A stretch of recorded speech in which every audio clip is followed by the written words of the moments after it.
നമസ്കാരം, റിപ്പോർട്ടർ മലയാളിയിലേക്ക് സ്വാഗതം. ബലാത്സംഗ കേസിൽ ഹൈക്കോടതി മുൻകൂർ ജാമ്യം തള്ളിയ നടൻ സിദ്ദിഖ് ഇപ്പോൾ കേരള പോലീസിന് തലവേദനയാകുകയാണ്. സിദ്ദിഖ് 4 ദിവസം മുമ്പ് വരെ കൊച്ചിയിൽ ഉണ്ടായിരുന്നതായി രേഖകൾ പുറത്തുവന്നു. മുൻകൂർ ജാമ്യാപേക്ഷ തള്ളിയ ദിവസവും സിദ്ദിഖ് കൊച്ചിയിൽ തന്നെ ഉണ്ടായിരുന്നു എന്നാണ് ഇപ്പോൾ രേഖകൾ സൂചിപ്പിക്കുന്നത്. സുപ്രീം കോടതിയിൽ നൽകാനുള്ള രേഖകൾ അറ്റസ്റ്റ് ചെയ്തത് ഹൈക്കോടതിക്ക് തൊട്ടടുത്തുള്ള നോട്ടറിയിൽ എത്തിയാണ്. ഇവിടെ നേരിട്ട് എത്തിയാണ് സിദ്ദിഖ് രേഖകൾ അറ്റസ്റ്റ് ചെയ്തത് എന്നാണ് പുറത്തു വരുന്ന വിവരം. സിദ്ദിഖിനെ പിടികൂടാൻ ലുക്കൌട്ട് നോട്ടീസ് അടക്കം അന്വേഷണ സംഘം പുറത്തുവിട്ട സാഹചര്യത്തിലാണ് പോലീസിന്റെ മൂക്കിന്റെ തുമ്പത്ത് പ്രതി എത്തിയത്. എന്നിട്ടും പോലീസ് പ്രതിയെ പിടികൂടിയില്ല.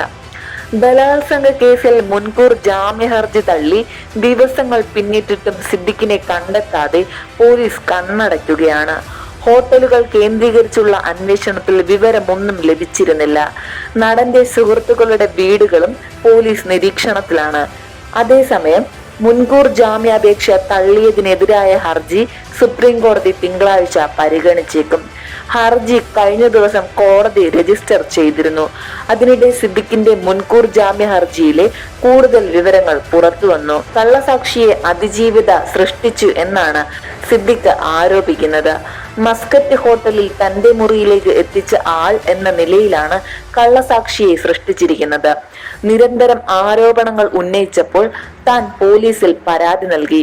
ഇതിന് പിന്നാലെയാണ് അതിജീവിത പരാതിയുമായി പോലീസിനെ സമീപിച്ചത്. പരാതിയിൽ ഗൂഢാലോചന ഉണ്ടെന്നും ഇക്കാര്യം ഹൈക്കോടതി പരിഗണിച്ചില്ലെന്നും സിദ്ദിഖ് സുപ്രീം കോടതിയിൽ സമർപ്പിച്ച ഹർജിയിൽ വാദിക്കുന്നു.